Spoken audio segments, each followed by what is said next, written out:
بەناوی خوای بەخشندەی میهرەبان سڵاوتان لێبێت ئازیزان و خۆشەویستانی پەیامی ڕۆژ خۆشحاڵم کە ئەمڕۆ لە خزمەتانم بۆ پێشکەشکردنی بەرنامەیەکی تری پەیامی ڕۆژ کە بەرنامەیەکی ڕۆژانەی و بە چەندین تەوەر ڕۆژانە لە خزمەتانە. ئازیزان و خۆشەویستانە و بابەتانی کە ئەمڕۆ بۆمان ئامادەکردوون دیارە باسوخواسی یەکەممان قسەکردنە لەسەر ناسەقامگیری پرۆسەی خوێندنی ئەمساڵ و کاریگەریەکەی چی دەبێت بە تایبەتی لە هەندێک ناوچەیە ناسەقامگیریەکە جیاوازە لە ناوچەکانی دیکەی کوردستان هەرچەندە بەگشتی پرۆسەی خوێندن بۆ خۆی بە جۆرە لە جۆرەکان ئێستا قەلەقی و دڵ ڕاوچەیەکی زۆر لای قوتابی و مامۆستایان دروست کردووە بە جۆرە لە جۆرەکان خەریکە پەکی دەکەوێت کاوەش بە زۆرینەی دەگەڕێتەوە بۆ قێراندارایی کە لە هەرێمی کوردستان لە ئارادایە کە قسە لەسەرم بابەتە دەکەین. تەوەری دووەمی بەرنامەکەشمان دیارە ئەمەژەر پەیوەستە بە خوێندنەوە بەڵام بەرەبەرەکە ناوەندەکانی خوێندن بە تایبەتی زانکۆ پەیمانکان دەکرێنەوە و دەبێ قوتابی ئەوانەی کە لە دەرەوەی شار دێنەوە بۆ ناو شار و بۆ خوێندن بچنە بەشە ناوخۆییەکان. ئیدی ساڵانی ڕابردوو کە کۆرۆناژ لە ئارادانە بوو گرفتی و سەرێشەیان زۆر بوو چە بگا بە ئەمساڵ کە کۆرۆنا لە ئارادایەوە بەگشتی قەیرانەکان زیاتر قووە بوونەتەوە لە چاو ساڵان ڕامبۆیە بە تایبەتی ماوەی چەند ڕۆژێکە قوتابیانی بەشە ناوخۆیی لە شارەکانی کوردستان گرفتی بەشە ناوخۆییان هەیە چونکە هەندێکیان پێویست بەوە دەکات کە نزیک بن لە زانکۆکانیان ئێستا هەمووی بە سیستمی خوێندن بە شێوازێک نییە هەمووی کە ئەلەکترۆنی بێت و هەمووی لە ماڵەوە دابنیشێ بۆیە گرفتیان هەیە بابزانین گرفتی قوتابیانی بەشە ناوخۆیەکان چییەوە کێ دەبێ وەڵامیان بداتەوە چ کاریگەریەکی هەیە لەسەر پرۆسەی خوێندنیان کامە دوو بابەتی سەرەکی ئەمڕۆمان دەبێت جیاواز لەمانەش کۆمەڵێک راپۆرت و زانیاریمان بۆ ئامادەکردن لەگەڵە و چالاکی ڕووداوانی کە لە شار جیاوازەکانی هەرێم ڕوو دەدەن لە ڕێگەی پامێرەکانمانەوە بۆتان دەگوازینەوە. دەستپێک لەم کەشوهەوا پاییزیەدا دەچینە لای پێشبینیەکانی کەشوهەوا وابزانی لە هەرێمی کوردستان کەشوهەوا چه پێشبینیەکی بۆ کراوە.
ئازیزان و خۆشەویستان و کاماژەمان پێکردکەتەوەری دووەمان قسەکردن لەسەر گرفتی بە شەناوخۆیەکان دیارە ڕاستەخۆ ئێستا خۆپشاندانێکی قوتابیانی بە شەناوخۆیەکانی سلێمانی گردبوونەوەیەکیان ساز کردووە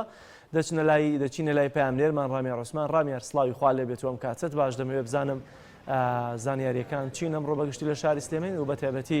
قوتابیانی بە شەناوخۆیی کە خۆپشاندان و گردبوونەوەیان ساز کردووە داوای چی ئەکەن؟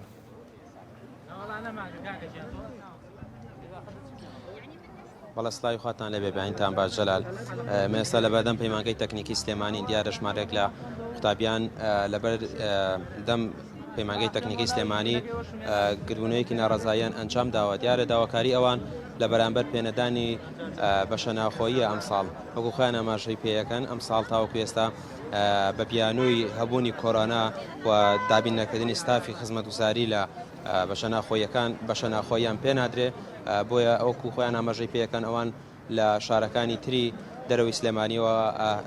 لە پەیمانگەی تەکنیکی سلێمانی داوامەکەن بۆیە ناچارن ئەگەر بە شەناخۆیان پێ نەدرێت ناتوانن درێژە بە خوێندن بدەن و ناشتوانن شوقایان بە دەرلەوە لە شوێنێکی تر بمێننەوە بۆیە داواکەن لە ڕاگرایەتی پەیمانگەی تەکنیکی سلێمانی بە زووترین کار دەکێشیان بۆ چارەسەر پادەگینا ناتوانن درێژە بە خوێندن بدەن من دەچمە لای بەشێک لە ئەو قوتابیانە سڵاوتان لێ بێدا دەگیان ئێوە قسەتان کردووە لەگەڵ ڕاگرایەتی پەیمانگا چیان پێوتن بۆ چی داخلیتان پێنادا؟ ئێمە خۆپشاندان نوێنەری هەبوو ئەبێ نوێنەرەکان قسەکەن لەگەڵ ڕاگرەکانی پەیمانگایە ئیتر وەڵی دڵنیان نیم قسەیان کردووە یان نەرەگەڵیانە بەڵام بەیانی کە هاتین بۆ ئێرە وتیانە چین بۆ لای ئامادەی مەحات قسەیان لەگەڵاکەن هۆکاری نەدانی داخلەکەش ئەگەڕێنەوە بۆ کۆرۆناوە هەر لە سەرەتاوە وان بتۆ بە ئێمە بەس یعنی زۆرینەی شوێنەکان خۆشتان ئاگادارن زۆرینەی شوێنەکان لە کەلار لە هەڵەبجە لە زۆرینەی شارەکان داخلێک بە شەناوخۆیەکان کراونەتەوە بەڵام لە سلێمانی زۆرینی بە شەناوخۆیەکان داخراون هەتاوەکو ئێستاش هیچ شتێکیان پێمان نەوتوە ئاسڵن هەر ئینزاریان کردوین کە هەتاوەکو کۆتایی ساڵ داخلیمان نایەنێ باشە ئەگەر داخلیتان نێنێ ئەوە توانن دەوام بکەن لە پەیمانگا بەشێک لە ئەوانی ناتوانین دەوام نەخێر ناتوانین دەوام بکەین خۆشانەوەیان پێوتونی ینی ئێمە زۆرینی دەرسەکانمان ئەمەلیە زانکۆی پۆلیتەکنیکی سلێمانی زۆرینی بەشەکانی ئەتوبین بەشە توبیەکانیش ینی بهێنن دەرسەکانیان زۆرینی ئەمەلیە پێویستە ئێمە ساڵی پاریش زۆرینی دەرسە ئەمەلیەکانمان نەکردو ئەم ساڵیش بە هەمان شێوە پێیان وتون تەلەبەی داخلی ئەتوانێت نەیە تۆ کە نەچیتە دەرسی ئەمەلی و هیچ شتێک فێر نابیت واتەوانەکان ئەوانەی داخلین ئەتوانن نێن ینی هەر قیریسایی ئەتوانن بخوانێن وانەکانیان بە ئۆنلاین بخوێنی تر فێرەبی فێریش نابی کەیفی خۆتە یعنی ئەوە شتەکەیە هەر بە ڕاستیە خۆی وایە خۆش بێ ئەگەر جەناب ببێتە ئێرە پێمان بڵێ بزانین ئێوە قسەتان کردووە لەگەڵ ڕاگرایەتی پەیمانگەی تەکنیکی سلێمانی و بە نوێنەرایەتیش چون بۆ لای مامۆستایان و ڕاگرانی پەیمانگەی تەکنیکی سلێمانی چیان پێوتون بۆچی داخلیتان پێنە ئەوەی کە ئاماژەت پێکرد ینی ڕێگریشتان لێکراوە بۆی ئەم گربوونەی ئەنجام بدەن هۆکاری چی بووە؟ بەڵێ بەهۆی ئەوەی کە ڕاگری بەش سەرەتا هاتی نێرە کۆبوونەوە بەڵام وتیان دێ بچنە ژوورەوە و مەحازەرە هەیە بخوێنن بەڵام کە چوونە ژوورەوە نەیان هێژ ڕێگان دەبێنە دەرەوە بۆی هۆی گربوونەوەکە بکەن و بە ئاشتیانە و بەهێمنانە پێیامی خۆی بگەن بەڵام لە کۆتاییدا نوێنەرەکان چوون بۆ لای سەرۆکبەش و ڕاگرەکانیان پێیان وتووە کە ئێمە ناتوانین داخلی بدەین و لەبەرەوەی کۆڕۆنا بەربراوە و پارێزگای سلێمانی کۆڕۆنای یەکجار زۆرە المقابل پێیان وتووە ئایا خێرە لە پارێزگای سلێمانی کۆڕۆنا هەیە و لە پارێزگاکانی تر نییە بۆ لە بە شەناخۆیی سلێمانی هەبێ و لە بە شەناخۆکانی شارەکانی تر نەبێ هۆکار چییە؟ ئەمە وەڵامێکی وەڵە پرسیارێکە بێ وەڵام کە وەڵاممان دەست نەکەوتووە داواکارین لە زووترین کات کە بە شەناخۆیەکەمان بکرێتەوە و کە تێچووی هاتوچۆمان لەسەر سوک بێکە بەس چوونە هاتون و چوونە قەڵازی و هاتنەوەی 20,000 ئەمە بۆ تەلەبەیەک زۆرە مانگانە هاتووە بکە لە خەتەریاتەکەشی ئەرەوەڵا ڕێگاوبانەکەش بەکەڵک نایە و هەروەها سێ کاژمێر بەس بە ڕێگاوە بێ ئەمە داواکارین بە زووترین کات مشورێکی جدی لەم قوتابیان بخۆن کە ڕێگان دوورە و لە پارێزگای سلێمانی دانانیشن باشە ئێوە ڕێگریتان لێکرا لەوە گربوونەیە بکەن چکە پێشتر ئاماژەت پێکرد کێ ڕێگری لێکردون بۆچی یعنی ویستیانە نێڵن ئێوە گربوونەوە ئەنجام بەڵێ ڕێگریمان لێکرا کە چوونە ناو پەیمانگا ڕێگری کرا کە بێنە دەرەوە چۆن دەڵی نوێنەرەکانیان بردە لای ڕاگر و بۆیان نەوە بێنە دەرەوە لەبەرەوەی وتویانە نابێ بیش شێوێ گربوونەوە و ناڕازایی خۆی دەربڕن ئێمە لە شوێنێکین کە پێی دەڵێن شار ڕۆشنبیری و ئازادی ئێمە ئازادیمان هەبێ داوای مافی خۆمان بکەین ینی هیچ کێشەیەکمان نییە ئێمە هاتوین داوای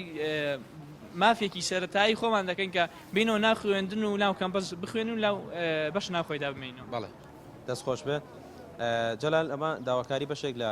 قوتابیان بوو لە بەردەم پەیمانگەی تەکنیکی سلێمانی کە داوایەکەن بە شەناخۆیان پێ بدرێت بەڵام وەکو خۆیان ئاماژەی پێکەن تاوەکو ئێستا کێشەکەیان بۆ چارەسەر نەکراوە و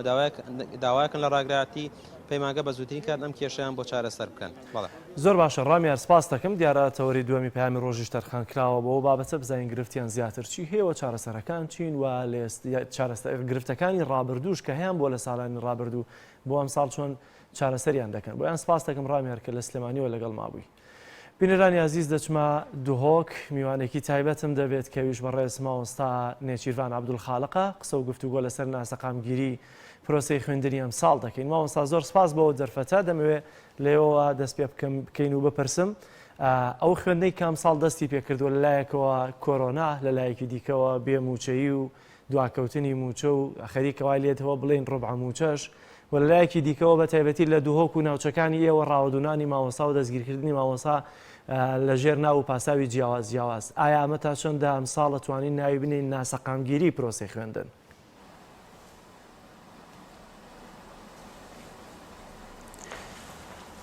بسم الله الرحمن الرحیم دەست پێکێ سوپاس بۆ وێ دەرفەتێ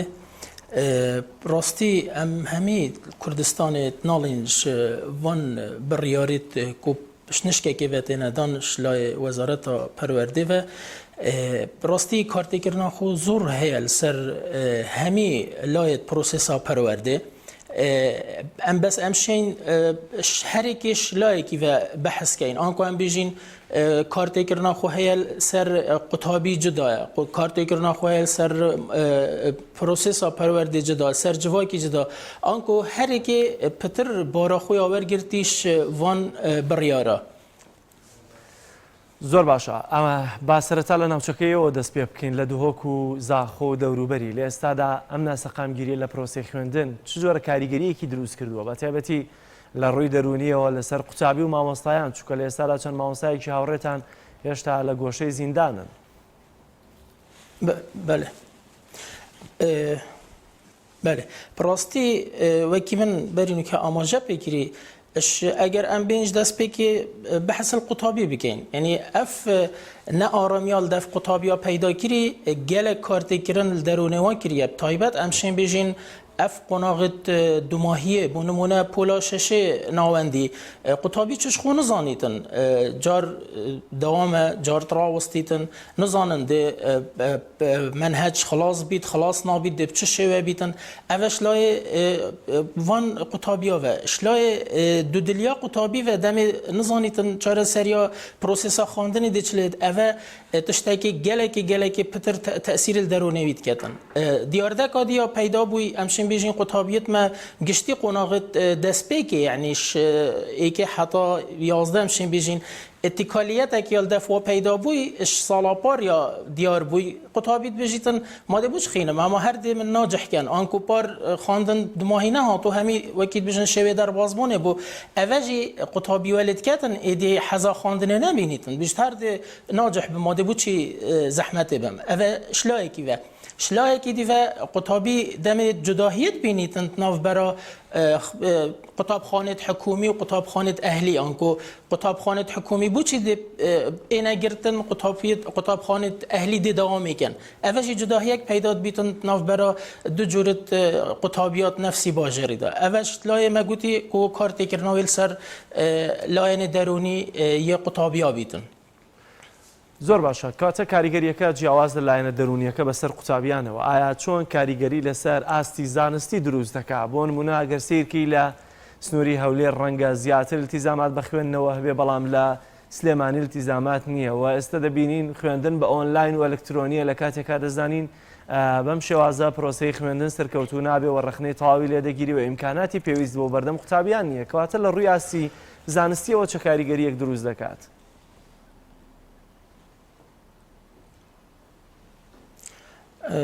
بله پراستی دماهی من گل دنگیتا نبود بس بسیارت اسوساتی گشتم که پتر خواندنا آنلاین پراستی همچنین بیشین چه شکل دانینه خواندنا آنلاین گلک نرینیتو پترنش ارینیتو انکو پتر یعنی خالد لاوازیت دهنه و کس یگش بینینه بخواندنا آنلاین جبر کو ام همید زانین کو خواندنا آنلاین چه جارا جه خواندنا جورت کتابخانه و نایگریدن جبر اندیجی بحکمت اگر بدیله که باش نبینیتن بو خواندنا آنلاین پراستی دی دردسری و نهامتی چه بن بسری قطابیا دو دی جیلک تی چیتن کو دی و پروسسی کو تانو که پیشوی اف مال پاره کو آنلاین قطابی بخینن پیشوی نهات یا اکتیف کرن کو قطابی استفاده جه ببینید همی پروگرام تی دانینن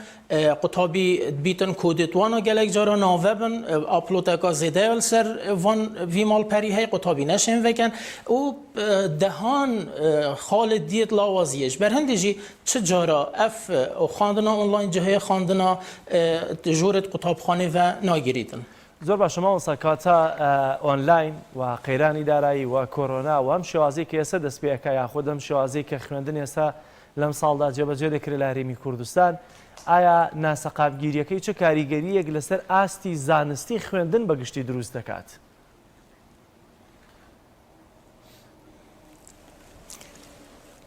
بله پراستی شوی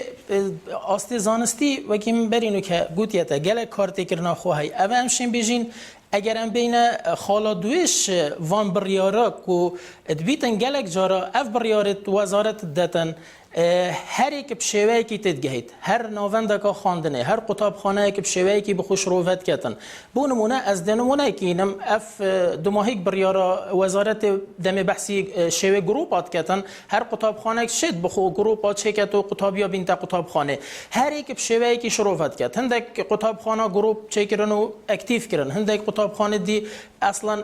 بی رنگی نه صح کری و نه چکرینه آنکو اف بریارا بدوی دم حکمت الدتن الدقيبن ونصيبن ديار بنكو نهريك الجداف خوش رو فكرنا كبدته آست زانستی ویرنگی هر کتابخانه که بشکل اکی کد دکارت کرنل آست زانستی یه کتابیا کتن اوش لایکی دی و دم اف بریارت حکومت آن بریارت وزارت بشکداری کرنا ناوندت خواندن تدانه تکرن دی یعنی شکل داینه دی لوازی تدا هبن و دی تاکلای نبن جبر هندشی همشین بیشین گلک جارا ویتن پشکداریا ناوندت خواندنه بیت کرن شوی هر چنه بتن هندک جارا راپرسی بینه کرن سروان بریارا بری بینه دان دا کارتی کرنا خول آستی زانستی نکت و قطابی نبیت قربان الدماهیه زۆر باشە ئەمە لە ڕووی زانستیەوە و لە ڕووی دەرونی قوتابیەوە ئایا ناسەقامگیریەکە تا چەندە پەیوەستە بە بارودۆخی خودی مامۆستایانەوە لە ڕووی دەرونی و لە ڕووی قەیرانی دارایی کە بەرەوکی ئەوانی گرتووە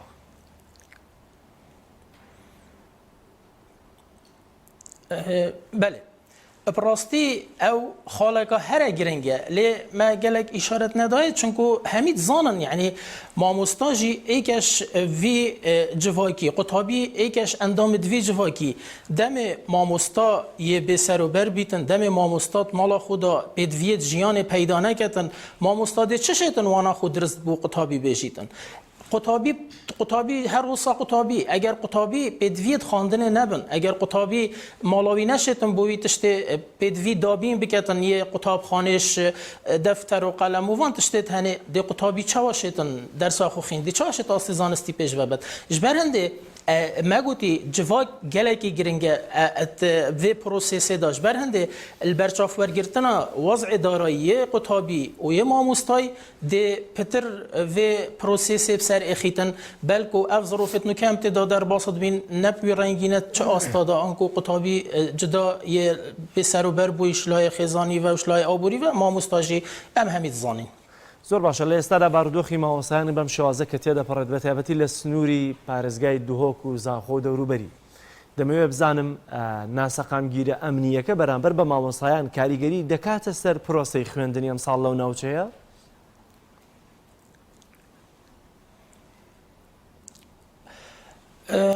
براستی وی خاله از باور ناکم کار تکرن هبیتن چونکو ماموستا یا آزاده چون قطاب خانه دا بیتن باجره کش باجره ایگل کردستان جدا یا خو هبیتن لی از خوب وی خاله پوی رنگینا بینم که کار تکرن هبیتن یعنی ماموستای آزاده بچیتن نچیتن چه فشار السرنینه زۆر باشە ماوەسا سیستەمی ئۆنلاین کە ئێستا لە ئارادایە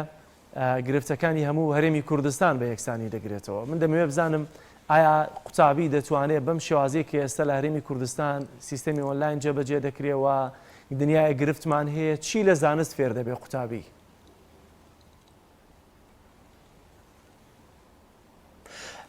براستی سیستم آنلاین اکی برنو که ما ماجه بگیری چه رنگا از خود گل نینم و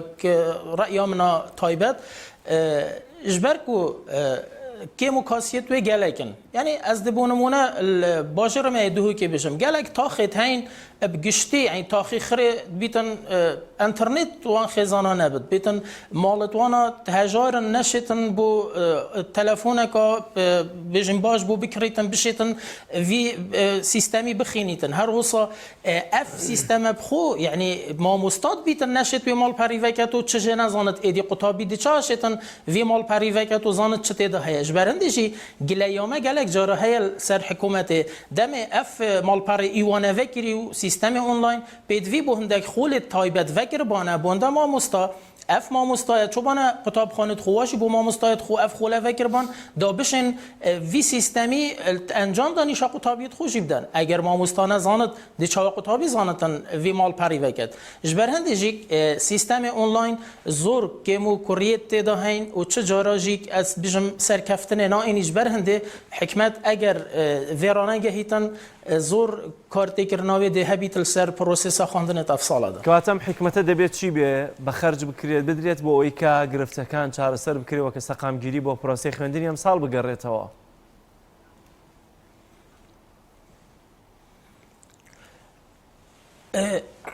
گلک پیشنیار هات نکردن دست پیکا دوامه بو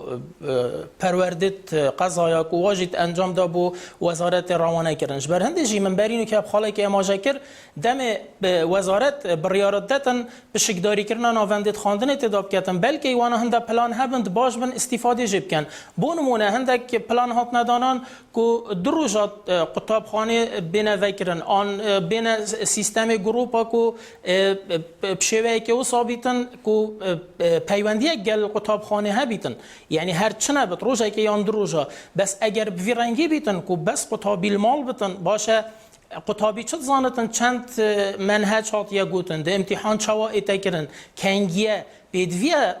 پیوندیه که گل قطاب خانه ها بیتن دا بزانیتن ده چه خینید چنا خینیتن بویشه و قطابی ایکی دوی سرطایی ده چش پیچ آنلاین زانیتن ده چه خینیتن جبرنده جن بجین گلک بدویه حکومت هندک ریک چاره یا ببینیتن گل وی سیستمی دا بشیتن افصاله تی پرینیتن زۆر باشە مامۆستا ئایا لایەنە پەیوەندیدارەکان بە تایبەتی وەزارەتی پەروەردە یاخود خوێندنی باڵا ئەمەی کە ڕێکارە دەگرینە بەر ینی چاوەڕێی ئەنجامەکەشی دەکەن کە خۆیان لە کاتێکا دەیان پێشنیاریان بۆ هاتووە لەلایەن مامۆستایانی شارەزا یاخود ڕێکخراوەکان یاخود یەکێتی مامۆستایانەوە کەواتی کێ دەبێن بەرپرسیارەتی هەڵگرێەوە ئایا لایەنە پەیوەندیدارەکان تا چەنە چاوەڕێی ئەنجامی ئیجابی یاخود سلبی ئەم پرۆسەی خوێندنی ئەم ساڵ دەکەن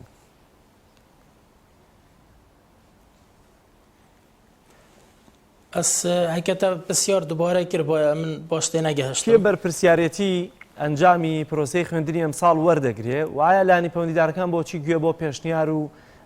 پێشنیاری یەکێتی مامۆستایان و مامۆستایانی شارەزا لە بابەتەکەیە کە سەرەتاوە خۆش تاماژت پێ کرد پێشنیارێکی زۆر خراوەتە بەردەم لایەنە پەیوەندیدارەکان بۆچی گوێ بۆم پێشنیارانە نەگیراوە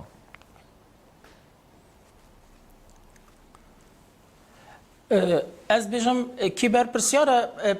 جواب همی برپرسیاره چون ام همیه نکینه خما حکمت بیشین حکمت یا نه حقه راسته بهرا پترش وان شاشیت و بریاره داد بیتن بهرا جهد بلند بیتن لی ام خو لا ندین وک ماموستا وک قطاب خانه وک جواب بدوی ام همی تاریکار بین ادگل وزارت پروردی دا ام بشین قطابیا بگهینی نه آقاره که تناو و جوه غیرانه درباز ببین چکو ام همی توش بوین جهان همی اتنالی تجوی ویروسی اش برهندجی بهرا وی خلطی ام بهراوان شاشیا هری که بهرا خویا هی لپریجا هری که رجاوی الدیف یا بجین رولوی جواکی دا زۆر باشەوە سادەمێت وەکو دوایین پرسیار بپرسم ئایا لەوەی کە قوتابخانە ئەهلیەکان ئێستا دەوامی یاسایی خۆیان دەکەن بەڵام حکومیەکان بەم شێوازەیە کە وەک جەنابیش تاماژەی پێ دەکەی ئایا ئەمەژە ناسەقامگیریە و ئەمە چه کاریگەریەک دروست دەکات کە قوتابخانە ئەهلیەکان کراونەتەوە و بەڕووی خوێندکاراندا بەڵام حکومیەکان داخراون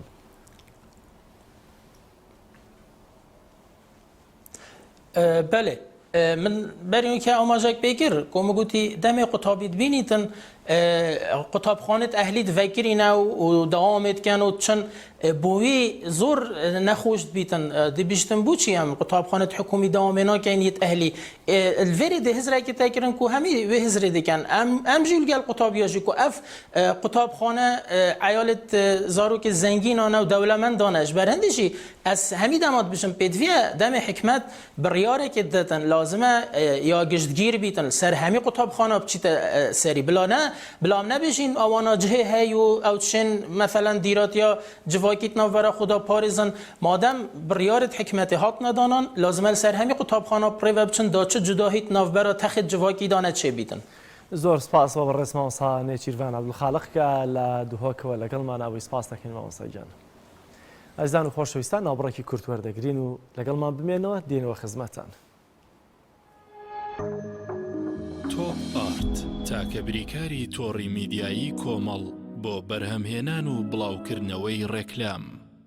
برنجێک بخۆن کە دڵنیابن لەسەر چاوەکەی چونکە تەندروستیتان لە هەموو شتێک گرنگترە برنجی سروشتی شیمال باشترین جۆری برنج لە تەواوی دنیا ئەویش بەهۆی ئەوەی لە خاکێکی بەپیت و جەوێکی شێدار و باراناوی شیمالی ئێراندا دەڕوێت برنجێکی سروشتیە و هیچ مادەیەکی کیمیایی و حافزەی تێکەڵ نییە و هیچ زیانێکی بۆ سەلامەتی و تەندروستی و قەڵەوی نییە بگرە زۆریش بەسوودە پێکاتە و ڤیتامینەکانی برنجی سروشتی شیمال پرۆتین ئاو ڤیتامین ئی کالیسیۆم ئاسن مەگنیسیۆم مەنگەنیز پۆتاسیۆم ڤیتامین B1 B2 B3 B5 B6 واتە ئەم برنجی کارگەکان نییە خاڵی بێت لە ڤیتامین بەڵکو و چڵتوکە و خۆمان کڕی دەکەین شێوازی لێنانی لەگەڵدایە بۆ دەستکەوتنی برنجی سروشتی شیمال پەیوەندی بکەن بە 0 353 27 27 هەر کات تاقیتان کردەوە خۆتان بڵاوی دەکەنەوە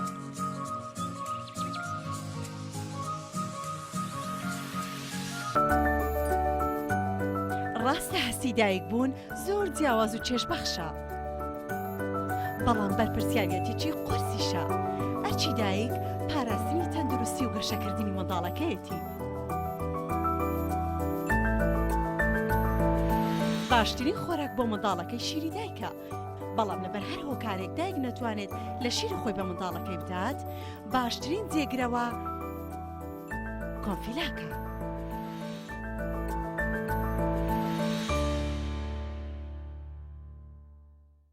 چۆن زۆپای ئەسڵی تۆیۆتۆمی تۆربۆ یابانەی دەناسرێتەوە وشەی تۆربۆ ناوی مارکەکە نیە ناوی مارکاستەیەکە تۆیۆتۆمیە و ئێستا لە عێراق و کوردستان بە تۆربۆ ناسراوە و هەر بەم هۆیەوە دەرفەت بۆ ساختی ئەم کاڵایە لە بازاردا زۆر بووە و بە ناوی تۆربۆ لە وڵاتانی تر ساختە دەکرێت بۆیە پێتان ڕادەگەیەنین کە تەنها وشەی تۆیۆتۆمی مارکە ئەسڵیەکەیە گەرانتی 3 ساڵی لەگەڵدایە بە تەنها زۆپای تۆیۆتۆمی فتیلەکەی سیڵقی هەیە کە بەشی 3 ساڵ دەکات زۆپای تۆیۆتۆمی یابانی مۆدێل RC37 ئارامی و دڵنیایی ئەم کوڕاناوی چالاکە حەزی لە چپسێکی چاکە بۆیانینی لای تاکە زۆر تەندروستە و زۆر پاکە ئەم چەشناوی باریە حەزی لە چپسی نینیە نینی تامی سروشتیە هیچ چپسێک وەک ئەو نییە هەر جوانیش کوڕێکی جوانە حەزی لە ئاهەنگێرانە لە یادی لەدایک بوونەکەی چپسی نینی بوو هەڵبژار دەکەی نینی هاوڕێی مناڵانە تامی خۆشە و بێزیانە بۆن و ڕەنگی هەمە جۆرە شێوە و قەبارەی زۆرە بشاری نینی تامێکی لە یاد نەکراو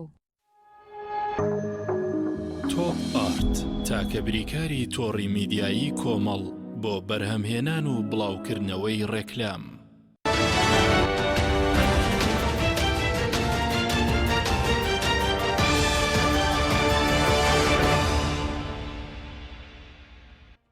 بینەرانی عزیز بەشێک لە هەواڵ و زانیاریەگرنگەکانی ڕۆژتان پێشکەش دەکەین.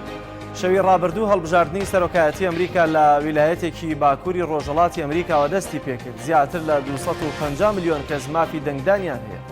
بەپێی زانیاریە ڕۆژنامەوانیەکانیش تا ئێستا نزیکەی 100 میلیۆن دەنگدەر پێشوەختە دەنگیان داوە.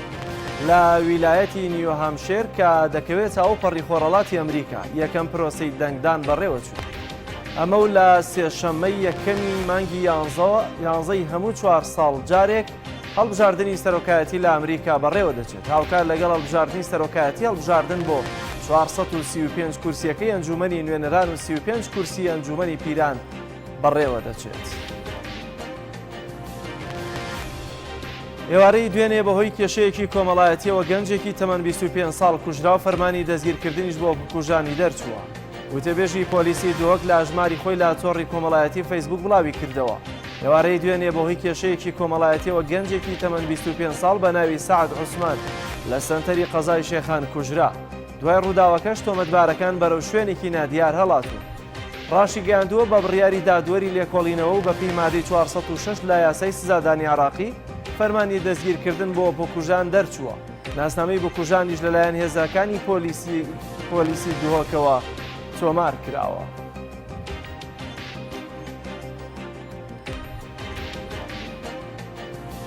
لە عێراق لە ماوەی یەک ڕۆژدا ئاماری گیان لە دەستدان بە ڤایرۆسی کۆرۆنای نوێ 51 کەس زیادی کردووە و بۆ 11,017 کەس بەرز بوویەوە. بە گوێرەی و ڕاگەندراوەی لا وەزارەتی تەندروستی عێراقەوە بڵاو کراوەتەوە لە دوایی 24 کاتژمێر 51 توشبووی کۆرۆنا گیانیان لە دەستداوە و 3413 حاڵەتی نوێی توشبوون با ڤایرۆسەکەش تۆمار کراوە. بەپێی دوایی ئامارەکان ژمارەی گیان لە دەستدان بۆ 11,017 کەس بەرز بووەتەوە و 478,701 کەسیش تووشی ڤایرۆسەکە بوو. هاوکات ژمارە و توشبوانەی کە بەسەر ڤایرۆسەکەدا سەرکەوتون و چاک بوونەتەوە گەیشتووەتە 405,777 توش بوو. لە هێرشێکدا لە ڤینای پایتەختی نەمسا 2 کەس کوژران. وتەبێژی وەزارەتی ناوخۆی نەمسا لە لێدوانێکدا بۆ ئاژانسی هەواڵی نەمسا باسی لەوە کرد. لەو هێرشەدا 2 کەس گیانیان لەدەستداوە. سۆرۆس باسی لەوە کرد لە کاتی پێکدادانەکەدا هاوڵاتیەکی مەدەنی و یەکێک لە ئەنجامدەرانی هێرشەکە کوژراون. لەلایەکی دیکەوە وتەبێژی دەستگای تەندروستی ڤینە ئاماژەی بەوە کرد. لەو هێرشەدا 15 کەس بریندار بوون کە برینی حوتیان سەختە. کارێل نیهامەر وەزیری ناوخۆی فەڕەنسا نەمسا لە کۆنگرەیەکی ڕۆژنامەوانیدا دوایین پێشاتەکانی لەبارەی هێرشەکەەوە خستە ڕوونیشی کردەوە هێرشەکە تیرۆریستی بووە. یاریدەدەری وەزیری ناوخۆی تورکیا ڕایگەیاند ڕێکاری یاسایی دژی 52 کەس لەسەر بڵاوکردنەوەی ناوڕۆکی سوکایەتی ئامێز لە تۆڕە کۆمەڵایەتیەکان دەربارەی بوومە لەرزەکەی ئەزمیر ئەنجام درا. لەو 19 کەسەی کە قۆڵبەست کرابوون 3 کەسیان دەستگیر کرا. محەڕەمینجا لە بڵاوکراوەیەکدا لە ڕێگەی تویتەرەوە ڕایگەیاند ڕوبەڕووی ناوەڕۆکی سوکایەتی ئامێز لە تۆڕە کۆمەڵایەتیەکان دەبنەوە. اینجا ئاماژەی بەوە کرد بەڕێبەتی گشتی پۆلیس لەم چوارچێوەیەدا 69 بڵاو کراوەی جۆراوجۆری دەستنیشان کردووە وتی ڕێکاری یاسایی دژی 52 کەس ئەنجام درا و 19 کەس قۆڵبەست کراون و 3 کەسیش ڕاگیراون. وتیشی تیمە ئەلکترۆنیەکانیان بەردەوامن لە ئێشگرتندا. وتەبێژی حکوومەتی بەریتانیا لەبارەی کۆبوونەوەی لووتکەی کەشوهەوا و گزارشتێکی خەلیفەی یەکەمی مسلمانان تایبەت بە پرسی پاراستنی ژینگە و کەشوهەوا دێنێتەوە. لە تویتێکدا لە ژماری خۆی ڕۆزی دیاز وتەبێژی حکوومەتی بەریتانیا لە خۆرەڵاتی ناوەڕاست و باکووری ئەفریقا ئاماژەی بۆ نزیکبوونەوەی وادەی بەستنی کۆبوونەوەی لووتکەی کاری کەشوهەوا کرد کە بڕیارە لە 1 مانگی 11 ساڵی داهاتوو با بەشداری 30,000 کەس لە شاری کلاسکۆی ئسکۆتلەندای بەریتانیا بەڕێوە بچێت. لەو تویتەدا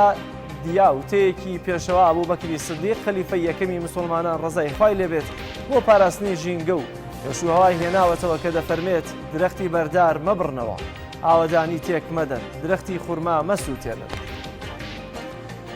بینەرانی عزیز بەشێک لە هەواڵ و زانیاریگرنگەکانمان پێشکەشکردن پاش ناوەڕێک درێژە بە پەیامی ڕۆژ دەبێت.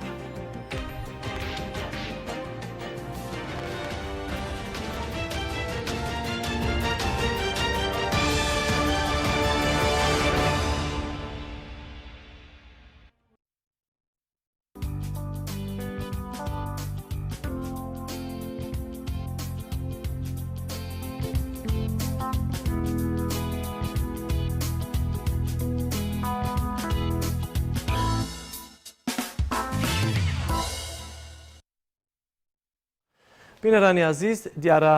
دەچینە لای بڕگەی لەگەڵ پەیامنێرانمان کە ڕۆژانە بڕگەیەکە ئەو چالاکی و ڕووداوانەی کە لە شارە جیاوازەکانی هەرێمی کوردستان ڕوودەدەن یاخۆت چالاکی و ئەنجام دەدرێت. ئێمە لە ڕێگەی پەیامنێرەکانمانەوە ڕووماڵی دەکەین بۆتان و بەتان دەگوازینەوە کە دیارە ئەمڕۆ چەند چالاکیەکی جۆرا و جۆر لە شارەکانی هەرێمی کوردستاندا هەنەوە بەتێبەتی لە هەمویان گرنگتر لە شاری چەمچەماڵ ئەمڕۆ دیارە گردبوونەوەیەک بۆ پشتیوانی لا پێغەمبەرمان درودی خوای لەسەر بێت محەممەد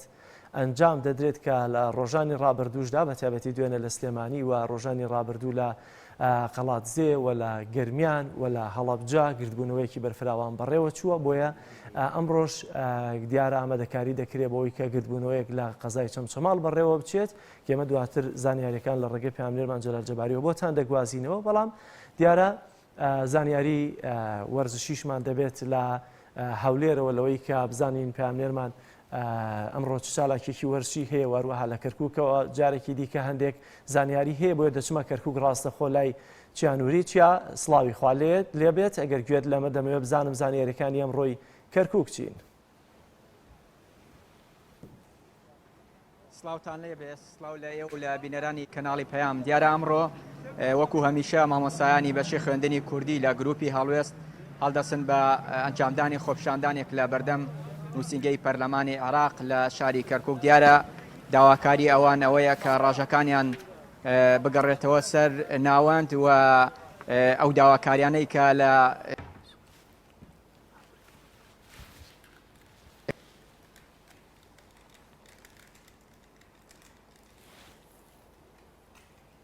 پەروەردەی حکوومەتی هەرێمی کوردستان وەڵامی ئەمانی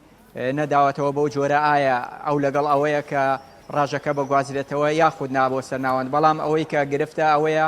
هەندێک دەنگ و باس بڵاو بوویەوە لە ڕابردوودا بەوەی کە وەزارەتی پەروەردەی حکوومەتی هەرێمی کوردستان ڕازیە بەوەی کە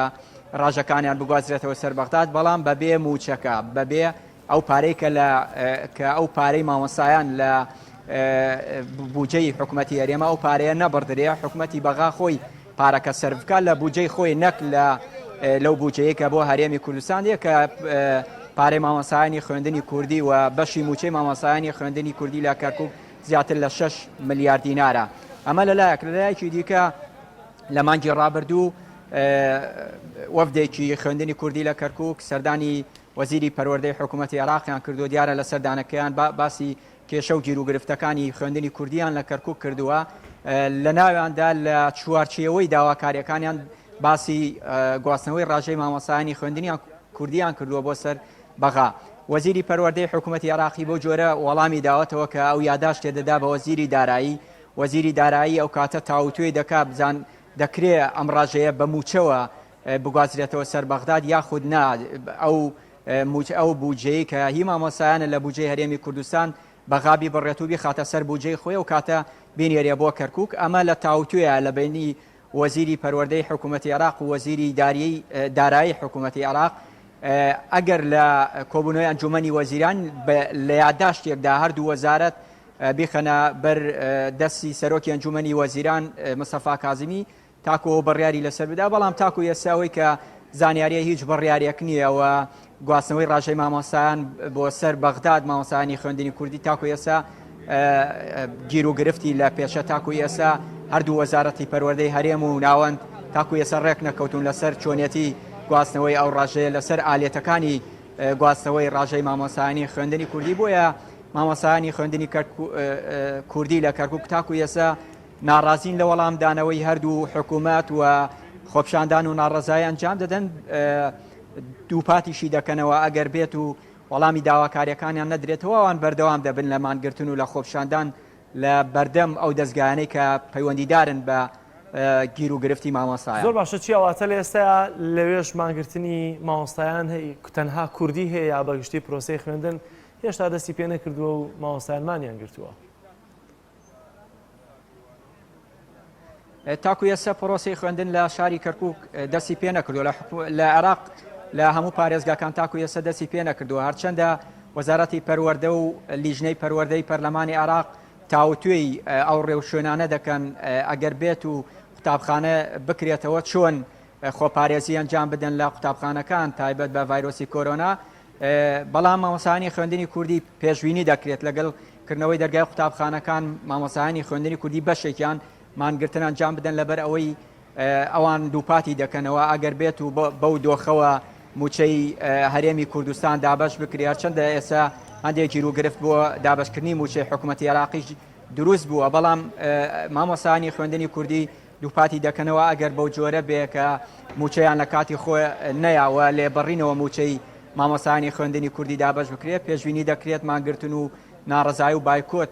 لە قوتابخانەکانی بەشی خوێندنی کوردی دروست بێ بەڵام تاکو ێسەوەکو باسم کرد لە ناو ئەم مانگە بڕیاری یەکلاکەرەوە دەدرێ ئایا بە چ جۆرێک بە چ ئالێتێک دەرگای قوتابخانەکان لە پارێزگاکانی عێراق دەکرێتەوە ئەمەش ماوەتەوە لەسەر و یاداشتەی کە لیژنەی پەروەردەی پەرلەمانی عێراق داوەتی بە وەزارەتی پەروەردە وەزارەتی پەروەردەش بە راپۆرتێکی تێر و تەسەل ئەو ڕێکارە تەندروستیانە دەخاتە بەردەم شانەی قەیرانەکانی عێراق تاکو و شانەی قەیرانەکان بڕیار لەسەرکردنەوە و نەکردنەوەی قوتابخانەکان لە عێراق بدە. زۆر باشە چیا سپاس بۆ زانیاریەکانت سپاس لە کەرکووکەوە لەگەڵمان نابووی. دەچینە هەولێر لای پەیامنێرمان حسێن محەممەد حسێن سڵاوی خوا لێبێت دیارەکە هاتینە لای تۆ ئیدی چالاکیەکان دەبێ وەرزشی بن بزانم ئەمڕۆ لە هەولێر چالاکە وەرزشیەکان چی هەن؟ بەڵێ سڵای خۆی گەورە لە تۆ لە تەواوی بینەرانی کەناڵی ئاسمانی پێیان کاک جەلال لە هەولێر دوای 15 خولەکتر لەو هۆڵەی دواوم کۆنگرێکی ڕۆژنامەوانی لەلایەن یەکێتی تۆپی باسکەی کوردستان ئەنجام دەدرێ لەم کۆنگرەیە یەکێتەکە مەبەستی لەوەیەکەوە لەلایەنی حکومی یاخود لێژنەی ئۆڵمپی هیچ بڕەپارەیەکی بۆ خەرز نەکراوە تاوەکو چالاکیەکانی بەڕێوە بە لە ماوەی ساڵانی ڕابردوو ئەو یاریە بە شێوەیەکی زۆر فەرامۆش کراوە نەکەر ئەم یاریە تەواوی یاریەکانی تریش کە لە لیژنەی ئۆڵمپی سی یەکێتی وەرزشیە تەنها پارە بۆ ئەوان ئەو قسەیە دەکەن کەوا تەنها بۆ یەکێت تۆپی کوردستان پارە خەرز دەکرێت بەڵام بۆ یەکێتەکانی تر وەکو باسکە بالا تێنس هەموو یاریەکانی تر ئەو بڕەپارەی خەرز ناکرێتەوە چالێکەکان بەڕێوە بن لە ساڵانی ڕابردوش ئەگەر چالێکێکی تۆپی باسکە بەڕێوە چوو بێ لە ماوەی چەند ڕۆژێک گان چەند هەفتەیەک تێپەڕی نەکردووە کە پێویستە ئەم یاریانە بە بەردەوامی چالاکیان هەبێت من دەمێ ئەندامێکی یەکێت تۆپ باسکەی کوردستان لەسەر کۆنگرە ڕۆژنامەیەەکە وەربگرم بزان بەبەستی کۆنگرە ڕۆژنامەیەەکان لە چیدایە کابلازیز ئەم کۆنگرە ڕۆژنامانی ئەمڕۆ باسی چی دەکەن؟ ئێمە ئەوڕۆ کۆبنەوەی یەکێتی ناوەنی باسکەی کوردستان ئەنجام دەدەین بە ئامادەبوونی گشت ئەندامان لەسەر جەم پارێزگاکانی هەرێمی کوردستان بە خێرک و کۆش هەدەفی ئێمەش لەو کۆبنەوەیەدا بەڕاستی بزانین بۆ ئەوەی لە ساڵی 2004 تا ئێستا چالاکیەکان ڕاوەستاوە جگە لە تۆپی پێ کە بە بەردەوام چالاکی خۆی ئەنجام داوە ئێمە ژۆکو یەکێتی ناوەنی باسکەی کوردستان با بزانین برادران لە کۆبنەوەکەدا چیان پێ باشبی لە بەرژەوەندی باسکەی کوردستان بۆ لەبەر ئەوەی بەڕاستی ئەگەر هەوڵ نەدەین و هەوڵ و کۆش نەخین ینی بەڕاستی ئەو یاریە لە نەماندایە نەکەر یاری باسکە گشت یاریەکانی تر جگە لە تۆی پێ یاریەکان لە قەیراندایە لە یانەکان ئێستا ڕاستە زیاتر لە هەشتا یانەی وەرشی هەیە بەڵام دەتوانم ئێستا پێ بڵێم تەنها هەشتا تیپی تۆپی پێ هەیە لە یانە وەرشەکان هەموو یاریەکان پژێ خوراوە ئێمە ئەو پێشنیار و ڕاستپالانەی کە لە کۆبنەوەکەدا دەینێرین بۆ لایەنی پەیوەندیدار چ بۆ لیژنەی وەرزشی لە پەرلەمانی کوردستان بیت چ بۆ بە تایبەت وەزارەتی دارایی وەزارەتی ڕۆشنبیری کە معنینە بە یەک بەلایەنی داراییەکی بەلایەنی وەرزشەکەی کە تاخە وەزارەتە سەرپەرشتی وەرزشی کوردستان بکە چونکە لەبەرەوەی لە 2004 تا ئێستا هیچ جم و جۆلێک و چالاکی جگە لە ساڵی 2009 نەبێت کە دەمانگ لیژنەی ئۆلمپی بودجەی وەرگرت هیچ چالاکێکی نییە ئێستا بۆ داوا دەخین ینی کارەکان یەکلا بکرێتەوە ئەگەر ئەو یەکێتی وەرزشیانە ماوە و سەر بە لیژنەی ئۆلمپینە و دەستگایەکە ماوە سەر پەرشتی و یەکێتی وەرزشیان دەکا ئەویش لێ بە خەبەر بێت و بێ با بزانین هەڵوێستیان سێ لەگەڵ ئێمە بۆ بەرەو پێشبردن و باشکردنی ئەو یارانە تووشی بەڕاستی ئێمە ئینجازێکی زۆرمان هەبوو وەکو یەکێتی ناوەنی باسکەی کوردستان لە هەموو ڕێکۆ لە ڕووی ناوبژیوانان ڕاهێنەران یاریزانان لە هەڵبژاردەی عێراق و چەندەها ناوبژیوانمان بۆ نێودەوڵەتی ئێستا بەرەو نەمان دەچێ ناکرێ ئێمە ئەوها دابنیشین دەبی هەوڵ بدەین بۆ ئەوەی ئەو پێشنیارانەی خۆمان بدەینە بەر چاوی بەرپرسانی وەرزشی چ لە پەرلەمان چ لە حکوومەت چارەسەرێکمان بۆ بدۆزنەوە. عزیز کاک جەلال دەخولە چتر ئەم کۆنگڕۆژنامانیە لێرەوە دەست پێ دەکات ئەندامانی یەکێت تۆپی باسکەی کوردستان کۆبنەوەی خۆیان ئەنجام دەدەن دواتر هەڵوێستیان دەنوێن لە بەدەر لەمەش لە تۆپی پێ یانەی هەولێر ئەمڕۆ دوایین ئامادەکاری لەسەر یاریگای خۆی بۆ یاری هەفتەی سێمی لە خولی نایب عراق ئەنجام دەدا کە ڕوبەڕوو یانی قاسم دەبێتەوە ڕۆژ پێشەمە لە یاریگای کفل لە پارێزگای بابل ڕوبەڕوو یانی قاسم دەبێتەوە یانی هەولێر ئەمڕۆ دوایین مەشقەکانی کاژمێر 2.5 دوای چەند خولەکە یشتر ئەنجام دەداتن و دواتریش گەشت دەکا بۆ ئەو شارە بۆ ئەنجامدانی و یاریەکە هەولێر لە هەفتەی یەکەم و دومی خولەکە ئاستێکی باش پێشکەش کردووە توانیەتی 4 خاڵکۆ بکاتەوە لە یانەکانی پێشەوەی ڕزبەندی ئەمساڵ جیاواز لە ساڵانی ڕابردوو بە پێکاتەیەکی تەواو یاریزانی لا و یاریزانی کورد بەشداری کردووە تەنها چەند یاریزانێکی پیشەگەری دەرەوەی عراقی بۆ تیپەکەی هێناوە. سپاس حسین محەممەد لە هەولێرەوە لەگەڵمان ناوی سپاس بۆ زانیاریەکانت دەچمە چەمچەماڵ جەلال سڵاوی خوا لێبێت بزانم چالاکیەکانی چەمچەماڵ چین و بە گشتیەوە بانگەشەی کە بڵاو کراوەتەوە لەسەر گردبوونەوە بۆ پشتیوانی لە پێغەمبەرمان محەممەد درودی خوای لەسەر بێت ئەمەوێ زانیاری زیاتر لەسەرەوەمان پێ بدەیت.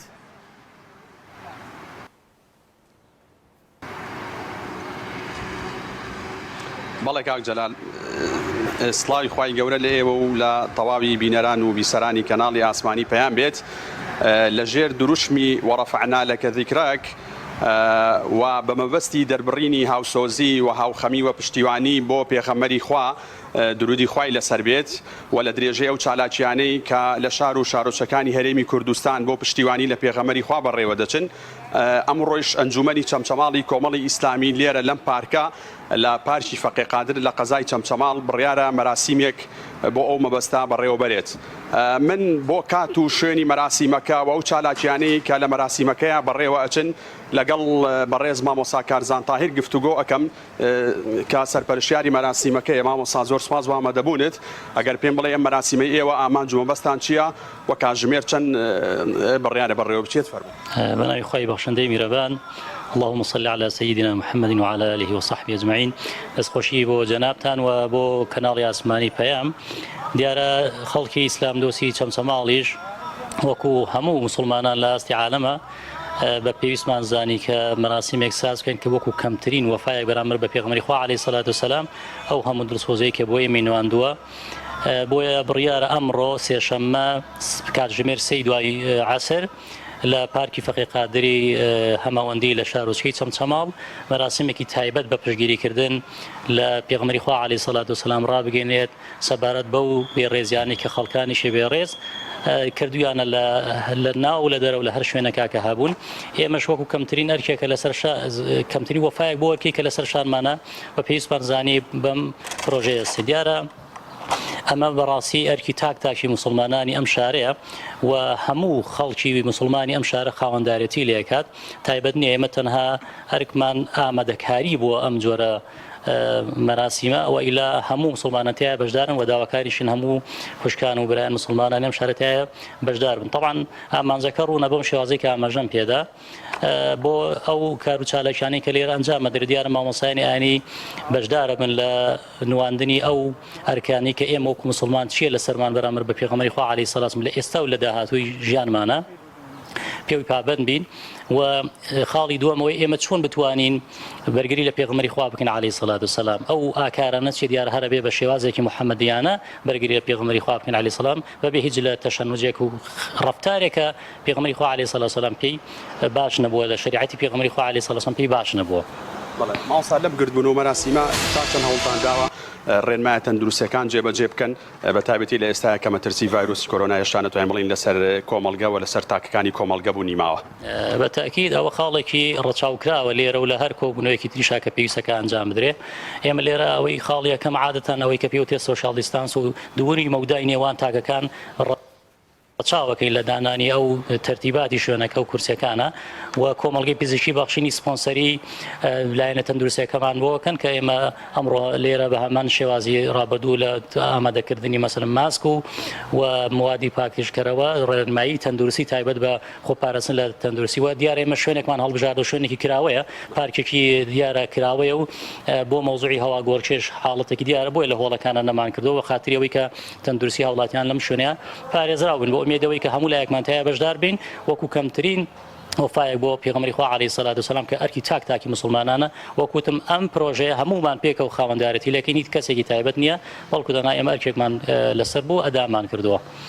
داواکاری ئەوە چییە لە هاوڵاتیانی چ سەنتەری قەزاکە چ ناحیەکان کە بەشدار من لە مەراسیمەوە خۆت ئاماژەت پێ کرد ئەمە کەمترین ئەمە وەفاداری بەرامبەر بە پێغەمبەری خوا و ئەگەر یعنی بە تەواوی ئەوەی کە لە دەرەوەی قەزاکە دێ ناونیشانی پارکە لەکوێیە مامۆستا واکەوێتە کوێ بۆی ئەو هاوڵاتیانی لە دەرەوەی قەزاکە دێن ئەگەر ئەم شوێنە چۆنەڵی بە شێوەیەکی ئاسان بدۆزنەوە. دروست وایە ئێمە هەمومان پێکەوە پێویستەکە لە سەرمانکەتیایە بەشدار بین ئەرکی هەمومانە هەر ئەو کەسانی کە پیانەکرێ ئەسەوایە کە لێرە بەشدار من تکراری شوێنەکەکەینەوە لەوەی کە ناونیشانەکە پارکی فەقی قادری هەمەوەندیە بەرامبەر کۆمەڵگەی پزیشکی بەخشین و کاتژمێر 3 دوانیەوە ئەمڕۆ دەست پێکەین پشتیوان بەخوای پەروەردگار داواکارین لە هەموو مسلمانان لە چەمچەماڵ و لە دەروی چەمچەماڵ کە بەشدار بن لەم مەراسیمە ئینشاءالله. سپاس. بەڵێ کاک جەلال ئەوە وتەکانی بەڕێز مامۆستا کارزان تاهیری کە سەرپەرشتیاری ئەو گردبوونەیە کە بڕیارە ئەمڕۆ کاتژمێر 3 لە پارکی فەقی قادری هەمەوەندی وە خۆی ئاماژەی پێ کرد کە ئەکەوێت بەرامبەری کۆمەڵگەی پزیشکی بەخشینەوە لە قەزای چەمچەماڵ بەڕێوە بچێ و پێویستە لەسەر هاوڵاتیان و مسلمانانی چ سەنتەری قەزاکە و چ ناحیەکان وەکو بچووکترین وەفاداری و ئەمەکداری بەرامبەر بە پێغەمبەری خوا درودی خوای لەسەر بێ لەم مەراسیمەیە ئامادە بن و لە ئێستاە وەک لە پشتی منەوە دیارە کە ئامادەکاری بۆ مەراسیمەکە دەستی پێ کردووە. زۆر باشە سپاس بۆ پەیامێرمان جەلال جەباری لە چەمچەماڵەوە لەگەڵمانەوەی سپاس دەکەین. ئازیزان و خۆشەویستان دەچینە لای تەوەری دووەمی بەرنامەکەمان قسەکردن لەسەر گرفتی قوتابیانی بەشە ناوخۆیی. دوو هاوڕێی خاتون یا دوو خاتونی هاوڕێی یەکتر لێرە میوانمان دەبن قسە لەسەرم بابەتە دەکەین کاویش سوالین هێمن و هەروەها هەورین نەوزادن. سوالین خان بەخێر بێن هەوری خان بەخێر بێن. زۆر سپاس. لە سلێمانی دەخوێنن لە بەشە ناوخۆیی دەبێت جێگیر بن. واتە خەڵکی شوێن یا دانیشتوی شوێن. من بە نوێنەرایەتی خوێندکارانی بەشی داخلی لێرە. منیش بە نوێنەرایەتی خوێندکارانی داخلی لێرەم و خەڵکی قەڵاتزێ. قەڵاتزێ تۆش؟ سلێمانی. نا وەکوی دانیشتوی خوێن هەر سلێمانی؟ ڕانیە. کەواتە ڕانیە و قەڵاتزێ. لە ڕانیەوە بە قەڵاتزێەوە یا قەڵاتزێ تۆزێ دوورترەوە. چەند کاتژمێر دێتە سلێمانی؟ من لە سعات 5ەوە کە بەڕێکەوین یەکەم پاسیێت 5 بەیانی بەڵێ بۆ 8:30 و ئەگەر بە زۆر بگەین. بێوەستان بەڵێ. چەند ڕۆژە هاتوچۆکەی؟ 2 ڕۆژە. هەموو ڕۆژێک ڕۆژان دێچ و دەستۆ دین و دەچینەوە بەڵێ. 3 کاتژمێر و نیو لەو سەر 3 کاتژمێر و نیو لەم سەر. اینجا چەند کرێژ دەدەی؟ کرێژ هەرکەدین 20,000مان دەڕوە بۆ یەک ڕۆژ هاتوچۆ. بۆ یەک ڕۆژ هاتوچۆ. تۆ 2 ڕۆژ ئەوەگەر هیچ شتێک نەخۆین ینی بەس کری هاتوچۆ. 2 ڕۆژ خوێندن تۆ چ لە زارت ڕۆشتووە؟ تۆش نزیکە لەوە وایە هەروایە. تقریباً بەڵێ. زۆرتە بە خوێندنەوە دەمەوێت زیاتر ئەگاتە چەند بە خواردن و ئەمان بە خواردن و ئەمانەوە لانی کەم 30,000 60,000 لە هەر ڕۆژێک واتەم 2 ڕۆژە تۆ خوێندنت کەوتوێتە 60,000 وانە بۆچی هاتوچۆ دەکەی خوێندن ئۆنلاین نیە ئێستا؟ کردویانەتە ئاوێتە ینی 6 هەفتە لە مانگی 11ەوە 6 هەفتە ئۆنلاینە 2 هەفتەش ناو کەمپەسە. اینجا ئێستا گەشتونەتە 2 هەفتەکە بە حساب بەس لەبەرەوەی داخلی ناکرێتەوە ناچارین هاتوچۆ بکەین و زۆر زۆریشمان لەسەرەکە. باش 60,000 لە 2 ڕۆژ پرۆسی خوێندن. یا هیچ داهاتێکی شخصیت هەیە؟ باوکو دایکت چی؟ باوکم پێشمەرگەی و دایکیشم ژنی ماڵەوە. باشە پێشمەرگە ئێستا مانگی چەند وەرەگرێت؟ پێشمەرگە هەر 500,000 600,000 600,000 ئەگەر تۆ لە مانکەی ئابێت چەند ڕۆژ هاتوچۆ بکەی؟ لە مانکەیە 2 هەفتە ئەم 2 هەفتەیە 14 ڕۆژ 14 ڕۆژ وانە ئەکاتە چەند ڕۆژم 14 ڕۆژە هەموو ڕۆژە 30,000 تۆ سەرف بکەی وانە زۆر 900,000 دەکات کەواتە موچەکەی باوک تەگەر لە وادەی خۆشیا بیدات حکوومەت بیداتێ ئەمجا بەشی ناکات بە قەرزیشەوە بە قەرزیشەوە زۆر باشە گرفتەکانتان چین لە بەشە ناوخۆی ئێستا ئێوە داوای بەشە ناوخۆی یەکەن بەڵێ گرفتەکانی سڕی هەموو کەم و کورتی و گرفتەکانی ئێمە داوای بەشە ناوخۆیەکەین بۆ لە بەرەوەی خوێندکار بەجددی ئاوارە بووە هەیەکێک لە ماڵ نەنکی یەکێک لە ماڵ پووری یەکێک لە ماڵ ڕەفیقی ئەمێنێتەوە شەوێک دوانسیان میوانداری ناکرێ پێویستە حکوومەت چارەسەریم کێشێ بکات سەرڕێی هەموو ئەو جیاوازی و گرفتانە داواکارین کە پێمان بڵێ بۆچی لە ئەهلیەکان کۆرۆنابوونی نییە و داخلی و دەوام ئاساییە بەڵام لە حکومیەکان کە پێویستە زیاتر مشویری تەلەبە بخۆن بە حکمیەوەی دەرەجیان بە توانای خۆیان هێناوە هیلاکی خۆیان هێناوە مناڵی فەقیرن ئەوان مناڵی هەژارن ینی چاوێکی کەمتر سێر بکرێن لە چاو ئەهلیەکانە ئەگەر کەم و کورتیەکە بەهۆی کۆرۆناوەیە بۆچی لەناو ئەهلیەکانە کۆرۆنابوونی نییە ئەمە پرسیارێکی زۆر جددیە کە بەڕاستی دەبێ وەزەیری خوێندنی باڵا وەڵامی بداتەوە کە بۆچی لە ئەهلیە کۆرۆنانیە بەڵام لە حکومیە کۆرۆنا تایبەت لە سلێمانی لەبەرەوەی لە ڕانیە و لە کەلار و لە زۆربەی زانکۆکان داوام ئەکرێت و داخلیش کراوەتەوە جیاوازی شارچێتی زۆر زۆرەکرێت ئێستا لەوێ داخلی هەیە بەڵێ پەیوەندیتان پێوە کردوون بە ئەوانی هەولێرەوە بە بەرپرسانی بەشە ناوخۆیی سلێمانیەوە ئەمڕۆ ناڕەزایەتیمان دەربڕی ویستمان گرتبوونەوەی بکەین لە بەردەم پەیمانگا بە ئامادەبوونی چەندین کەناڵ و ڕاگەاندن بەڵام ڕێگریان لێکردین لەوەی داوای مافی خۆمان دەرگیان داخست سەرۆک و ڕاگری زانکۆ باشە ئێوە چەند قوتابین وایە تەنها زیاد لە 200 خوێندکار بووین ئەمڕۆکەمانویست دەنگی ناڕەزایەتی دەربڕین بەڵام ڕێگریمان لێکرا بڵاومان پێکرا بە زۆرینە ئەخراینە ناو قاعەی هۆڵی خوێندن و محازەرە و دەرگا لێ داخستن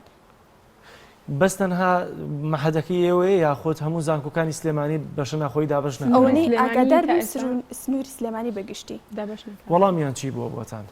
وەڵامیان چی بۆ ومان دەرگاکانیان بەڕوودا داخستین و هەراڵێن پەیامی ئێوە گێنیت بە سەرۆک بەشمان وتۆ پێشتر بە ئێمە خۆپشاندان نەکەین و ئێوە خۆتان دەنگی ئەمە بگەن ئەڵێن ئێمە دەنگی ئێوە ئەگەێنین و گەیان دوشمان ئەڵێن ئەگەر گەیان دووتانە ئەی بۆ بەشە ناوخۆی نادەن یعنی بەجددی ئێستا من بمەوێ خان و بگرم لێرە لانی کەم خان و 300,000 ئەوێ کرێ خان و جا جگە لە خواردن و دابینکردنی کەلوپەلی ناوماڵ و زۆر زۆریەوە بەجددی ینی ئەم هەموو باردیانی دابین ناکرێت هاتو چۆکەیش ڕێگاوبانەکان بخۆتان ئەگادارن یعنی هیچی بە پێی پێویست نییە هەمووی ڕێگاوبانەکان لەبارنی ئەومان دەزای ڕێگەوبانەکانمان چۆنە اینجا کێ بەرپرسیارەتیەوە هەڵەگرێ من لە ڕێگا و پاسوەرگەڕایانی من شتێکم لێ بەسەرات حکوومەت بەرپرسیارەتیەوە هەڵەگرێ دوجارێکی حکوومەتیشە لەوەی کە ئامادەکاری و ئاسانکاری بک بۆ خوێندن بخوێنن پارەیە کە درا لە زانکۆ مخەسات ئێستا دێت تقریبی 4 ساڵە بڕاوە باشە خۆ ئێستا گەر تۆ لە مانگێکە ئەگەر بەم شێوازە بەردەوامی لە 4 ڕۆژەکە هات و چۆ بکەی نزیک بە ملیۆنێک پارە بدەی خۆ بچیتە هەلی بخوێنی باشترە بێگومان ڕێزی زیاتریش لێگیرێ وانیەوەی پارەکایی زۆر باشە ئێستا ئێوە دوجار دەسانوێت چی بکەن تا ئێستا وەڵامێکتان وەرنەگرتووەتەوە نە لە بەرپرسانی بەشە ناوخۆیی سلێمانی نە لە وەزارەت ناو پرسیاری کە پرسیاری هەموو قوتابیانە لەوەی کە ئایا بۆچی لە ئەهلیە کۆرۆنانیە لە حکومیە هەیە ئێوەتانوێت چی بکەن هیچ وەڵامێکیان نییە تا ئێستا و ئێمەش وەکو خوێنکارانی بەشە ناوخۆیەکان وەکو ئەمڕۆ ویستمان گربوونەوە بکەین بەڵام ڕێگریان کرد و بەردەوامیش ئەبین لە گربوونەوە گەاندنی ناڕزایەکەمان بەردەوامە بین تا وەڵامێکمان ئەدەنێ لەگەڵ ئەوەی کە بەشە ناوخۆیەکانیش ینی وەکو پێویستنی خزمەت گوزاریەکان لە هەموو بەشە ناوخۆیەک هەم ئەهلی هەم حکومی کارگوزار هەیە ئەبێ کارگوزار بەشە ناوخۆیی و ڕاڕەوەکان پاکاتەوە بەڵام ئێمە پار ساڵیش هەر خۆمان خوێنکار هەر شەوە و ژوورێک پاکیە کردەوە لەگەڵەوەش ژوورە ینی ژمارەی خوێنکاران لە ژوورەکان زۆر زۆرە 8 تەڵەبە زۆر زۆرە ژوور هەیە ئەگات بە 10 تەڵەبەش ینی بەجددی خوێندن ئاوا ناکرێ ینی لەگەڵ ئەم هەموو گرفتەشدا ئێمە ڕازین تەنها بەشە ناوخۆیەکان بکرێت یانی ئەم هەموو مەسروفاتە لەسەر تەڵەبە زۆر زۆرەکە زۆر باش من دەمەوێت بزانم گرفتەکانی ساڵانی ڕابردووتان چی بوو لە بەشە ناوخۆیەکانە چونکە بۆچی سلێمانی هەمیشە بەشە ناوخۆیەکانی گرفتەکانی ئەوەندە زۆرن ڕاستە گرفتەکانی بەشە ناوخۆی زۆر زۆرە بۆ نمونە سادی ئاو لە کاتێکا لە زستان سەرمایەتە لە بە پێویستی بە گێرمکەرەوەیە پێویستی بە ئاوی گێرمە پێویستی بە خۆشیوری پێویستی پاک و خاوێنیە پێویستی بە جل ئۆتۆکردنە نەبوونی کارەبا نەبوونی ئاوی گێرم نەبوونی غاز زۆر جار و هەروەها نەبوونی کارگوزار بۆ خزمەت گوزاری و یان پاکردنەوەی دەرەوە ناو ڕێڕەوەکان نازانم زۆر باشە ئەمانە هیچ قسەیەکیان لەسەر کراوە ینی ئەمساڵ بەشە ناخۆشتان بەم گرفتانەوە هەردەوێت هەردەمانێت بەس نەیدن واش ینی ئەوەندەش پێداگرین لەسەرکردنەوەی بەشە ناوخۆیەکان چکە مەسروفات زۆر زۆرە و خۆشتانزان وەزعی کوردستان چۆنە لە ئێستا دەباری دارایی زۆر زۆر خراپە ینی بەم هەموو گرفتانەشەوە ئێمە ڕازین تەنها بکرێتەوە ینی ئەوەش ناکەن زۆر باش هیچ وەڵامێکیان نییە. بەم شێوازە تاکەی دەتوانن بەردەوام بن و هاتوچۆ بکەن ئەگەر لە مانگێکە 800 هزارێکتان بێ بۆ هاتوچۆ بۆ مەسروفی خۆتان جیاواز لە پێداویستیەکانی خوێندن کە بیکڕن. سەرۆک بەشەکان ئێمەیان سەرپشک کردو بۆی کە هاتوچۆکەین یاننا ئەگەر هاتوچۆنەکەین دەرسەکانمانە فەوتێت و بە ئەلکترۆنی بۆمانە نێرن کەەوە حاڵی ئەلکترۆنیەکەی یەکێک وایفای نییە یەکێک پارەی وایفای نییە و ئەگەر پارەشی هەبێت لە زۆر شوێن شەبەکە نییە لە شوێنێکی دوورە لە دووس خورماتەوە ینی تەلەبە دێت بۆ ناو سلێمانی تەنها لە بەرم حازەڕەیەک دوان. تەنها قسە لەسەر گرفتی قەڵاتزی و ڕانیەنەکەن یانی لە دووس خورماتوە ێسێەوە تەلەبەتان دێتە سلێمانی ئەمە چۆن هاتوچۆوەکە هەموو ڕۆژێک دێتوە ڕاوەڵی بڵێم چۆن هاتوچۆوەکە یانی تقریبی 6 ساعت بەس لە ڕێگابێ ئەم خوێندکارە بارگرانیە داراییەکەیویش زۆرترە زۆر زیاترە ئێمە بەش بە حاڵی خۆمان ینی باشترین ینی کاتونێرە. زۆر باش قوتابیەکان بەگشتی هەڵوێستان دەبێت لەوەی کە بایکۆتەکەن یا وەڵامێک وەردەگرن چیەکەن؟ تقریبی 5 هەفتەیە ئێمە بایکۆتمان کردو بایکۆتی خوێندنی ئەلکترۆنی و ئاوێتە و داوای خوێندنی ناو کامپسەکەین و داوای پێدانی داخلیەکەین بەڵام بە هیچ جۆرەك هیچ جوابێکمان وەرنەگرتووە ڕازین یان ناڕازین خوێندن ئاوێتە بێت و بەشت ناوخۆی و داخلی نادرێت. ئەمە جوابی ئەوان بووە و تەنانەت هەڕەشی کەوتنیشمان لەکراوە ئەگەر بەشداری نەکەین لە خوێنی ئاوێتە. ئەم ساڵمان ینی ئەم ساڵمان ئەفەوتێ و بەکەوتی حسابمانەکەن ئەگەر مەسەلەن نینەوە بۆ داوام. کاتە شکرەوەی کە هەمووی بکرێتە ئەلکترۆنی. وانە؟ شکرن هەمووی بکرێتە ئەلکترۆنی. ناوەڵا بەوەش نابێت خوێندکار وایفای نییە. لە گوڵدا ینی هەیە لەوانەیە باریدارایی باش بێ بتوانێت دابینی کە ئینتەرنێت دابینکە بەڵام لەوەیە ینی شەبەکەی خەتەکە لەوێ نەبێ لەو گوندە خوێندکارمان هەیە لە گوندەوە دێت. زۆر باش کاتە گرفتەکە جیاوازی هەیە بۆ کوڕان و بۆ کچان؟ کوڕان تا حدێک ئەتوانی بڵێ چاو نەترسن لەبەر هاتوچۆی ڕێگەکە باشترە بۆیان بەڵام کچان بەجددی زۆر لە سریانەکەوێت بەڵێ جیاوازی زۆرە. کە سوکارتان تا چەندە سوودن چکەڕ ئەمە شتێکە ینی لە ناخی هەموو تاکیکی کووردا هەیە لەوەی کە بە تایبەتی دایک و باوکەکان مشوری کچەکانمان زیاتر دەخۆن لەوەی کە دەینێرە ئەگەر لە ماڵی مامیشی بێ لە ماڵی خاڵیشی بێ دوجارە بیری لەلایەتی ئەم شۆ دەبێت لەکوێ لە سلێمانی بەڕێ بکە یا خۆ چۆن بگەڕێتەوە گرفتی دەمێ بزانم معناتی دایک و باوکیشتان بزانین. هەرکەس ئێوە هەست بەو هەستە بکات ینی خۆی بخاتە جی دایک و باوکی ئێمە وا حساب کە مناڵەکەت لە شوێنێکە دوور لە خۆت نازانی شوێنی مانەوەی هەیە نانی خواردووە برسیە ینی بیرکەرەوە چەند هەستێکی ناخۆشە چەند قورسە بێگومان زۆر قورسە لە سەریان بەڵام قبولکردنی مەرجە بۆمان چونکە ئێمە داهاتوومانەوێت چونکە ئێمە پاشە ڕۆژمانەوێت ئێمە دەستمان بە خوێندن کردو پێویستە تەواوی بکەین بەسەرکەوتوی بەڵێ گومان لەوەیان یەکە زۆر نائاسوودن. هەڵوێستان چیە بێت بەتەمای چینیەوە؟ ئێمە ئەگەر هەروە بەردەوام بن بایکۆتەکەین تاکە ئەتوان بەردەوام بن ئەگەر ئەوە بەردەوام بن ئێوەش تاکەی ئەتوان بەم شێوازە هاتوچۆ بکەن. وەڵا لەمڕۆوە بڕیارماندا بوو ئەگەر خۆپشاندانەکەمان کرد و وەڵامێکیان نەبوو بۆمان بایکۆتەکەین. ڕەنگە بایکۆتی 200 قوتابی لە ناو پەیمانگایەکە زۆر کاریگەری نەبێ هاوڕەکانی دیکەتان کەماڵیان لێرەیە تا چەندە پشتیوانتان ئەوانیش زۆر پشتیوانمان لەخوا بەزیابێ ئەڵێن ئەگەر ئێوە نەتوانن بێنەوە ئێمە بۆچی بینەوە داوام. ینی ئەوانیش دەیانەوێت هەڵوێستیان هەبێ لەگەڵتانە؟ بەڵێ. کێ بەرپرسە لێرە وەڵامیان وەرگرتووەتەوە سەردانی کێتان کردووە بۆچی سەردانی بۆ نمونە کەسی یەکەمی پارێزگاکە ناکەن؟ نازانین چۆن دەگمان پێ بگە ئێمە دەنگی خۆمان بەرز کردێتەوە بۆ سەرۆک بەش و ڕاگر ئەبێ ئەو دەنگی ئێمە بگەێنێت وایە ئێمە ئەوەی لە توانەمانە کردومانەوە هاتوینتە ئێرەش سپاس بۆ کەناڵی پەیام هاتوین دەنگی خۆمان بگەێنین و هیوادارین وەڵام بدرێتەوە. سەرۆک باش ڕاگر لێرەوە چیان پێڵێت دەمەوێت بە لە چەند ڕاستەیەکی کووردا معناتی خۆتانی پێ بڵێ کە ئەگەر ئەو کچی وابێت قبوڵێتی بەم شێوازە بچێتە خوێندن ئێستا حسابکە پارێزگار گوێلێتە سەرۆک بەشەکەت گوێلێتە وانە ئەمێ معناتێکی خۆتی پێباسکە ینی ئەمە معناتی منە لە ڕووی داراییەوە لە ڕووی هاتوچۆوە لە ڕووی دەرونیەوە نازانم لەوێ کە دێم کەی خەمی ڕۆشنەوە بخۆم سەعات چەندە دێم سەعات چەندە ڕۆمەوە بۆی لێتان تێبگەن ئەگەر لە پێشەوە نەتوانی بیبینی خۆ لێرە حتمما پەیامەکەت دەگات. بێگومان وایە ئەمەوێ پێی بڵێم ئەگەر کچی خۆی یان خوشکی خۆی لەم بارودۆخەیە بێ قبوڵیەکات یان چیە کات بۆ ئەو بە هەمان شتیش بۆ ئێمە بکات چکە ئەو ئەگەر بەڕاستی لە خەمی پاشە ڕۆژی کوردستانە و لە خەمی داهاتووی ئێمەیە پێویستە سەرەتا ئێمە بنیاد بنێ و اینجا وردە پلانەکانی تری جێبەجێ بکە ئەگەر ئەم جارشیان ئەگەر ئەوێت سەرکەوتوو بێت پێویستە سەرەتا بناغە و بنەمای ئێمە پتەو بکات و کەم کورتی ئێمە نەهێڵێت بۆیە داوای لە یەکەم کە بەدەم داواکاریەکانمانەوە بێت ئەگەر چی کەمیش بێت لە توانای خۆی دانیە و دەسەڵاتی نییە کەمیش بێت بە یارمەتیمان بێت و هاوکارمان بێت. زۆر باشە تۆ ئەڵێ چی هەورین؟ و پەیامی من بۆ ڕاگرایەتی کۆلێژ و بەشەکان بە تایبەت مەحەدەکەی خۆمان بەڕاستی ینی ئەگەر کچی خۆی لە شوێنێکی تر بێ ئەسڵەن ئەگەر بتوانێ بینێرەتە دوور لە خۆی ینی پێم وانێت تەحمل کە ینی سعاتێک لی دوور بێ بەجددی خۆی بێنێتە جێگەی دایک و باوکی ئێمە بزانێ ئەوان چەند خەمی ئێمەیانە دایمە بیرەکەنەوە چییە خۆین چیەکەین لەکوێ ئەمێنینەوە جا خۆی ویژدانی خۆی چکە ئەوان بڕیارەکان بەدەست خۆیان چکە وەزارەتی تەندروستی ڕێگری لەوە ناکە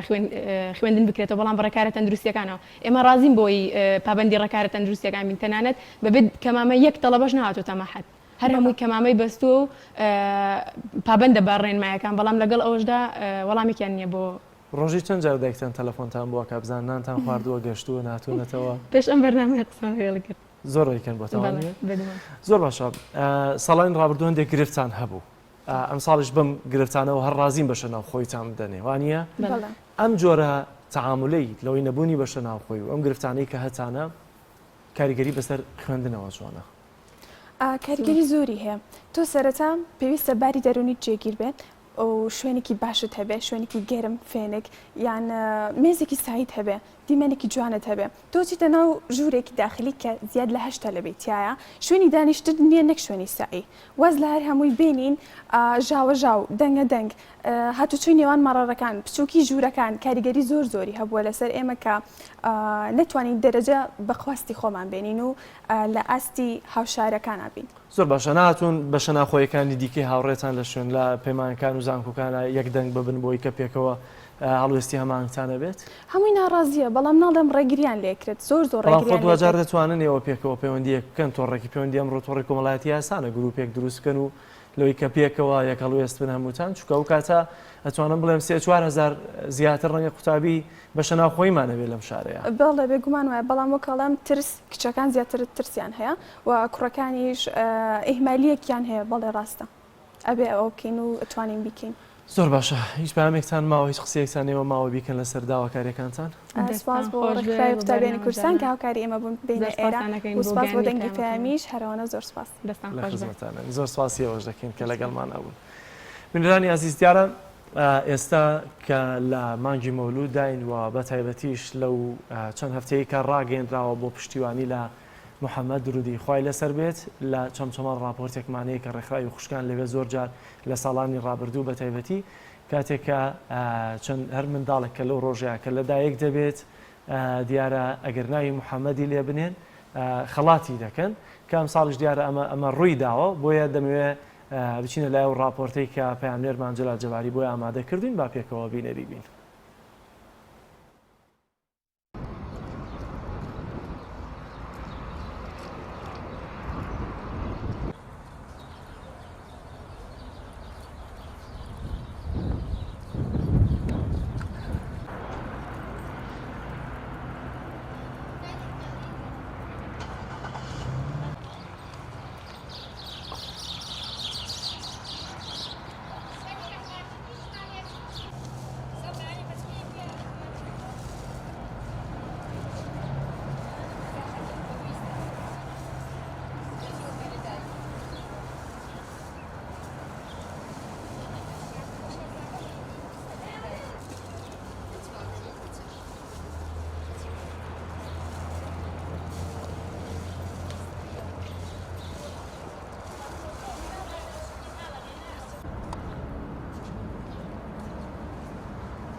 بە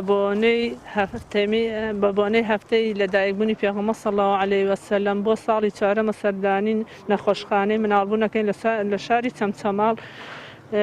وەکو ڕێکخراوی خوشکان هەدیە بۆ ئەو مناڵانەی کە لەم ڕۆژەیە لەدایک بوونە لەگەڵ هەدیە بۆ دایکان و بۆ کارمەندانی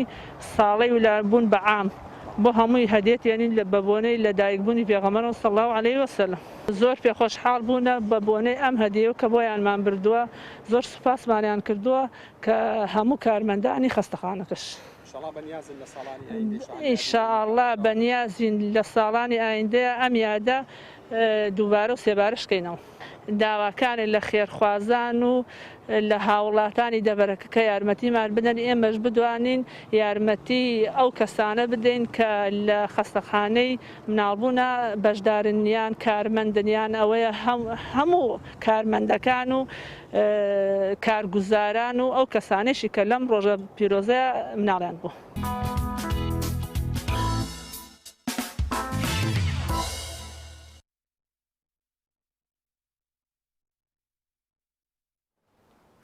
بینەرانی عزیز بڕگە و بابەتە جیاوازەکانی پەیامی ڕۆژمان پێشکەشکردن بۆ هیوایی کە جێگەی سوود ڕەزامەندی هەموو لایەک بێت و بیرتان نەچێت بە تایبەتی بۆ دانیشتوانی قەزای چەمچەماڵ و دەوروبەری کە دیارە ئەمڕۆ مەراسیمێک بۆ پشتیوانی لە پێغەمبەرمان درودی خوای لەسەر بێت بەڕێوە دەچێت لەوێ کە بە هیوایی کە هەمووتان تێدا بەشدار بن لە هەر شوێنێک و لە هەر نقطەیەکی جیهان یا لە خود لە هەرێمی کوردستان چالاکی و گردبوونەوە و هەر هەڵوێستێک کە دەردەبڕێ بۆ پشتیوانی بێ لە پێغەمبەرمان بەجەڵ بە گیان و بەجەستەتیدا بەشدار بن کە ئەرکێکی سەرەتایی و وەفاداریەکی سەرەتاییە بۆ پێغەمبەرمان محەممەد درودی خوای لەسەر بێت. سپاستانەکەین کە تا ئەم ساتە بینەرمان و سپاس بۆ هاوکارانم لە پشتی کامێرە و کۆنتترۆل تا بەرنامەیەکی تر و ڕۆژێکی نوێ بەخوای گەڕۆ مێرەبانتان ئەسپێرین ماڵتان ئاوە.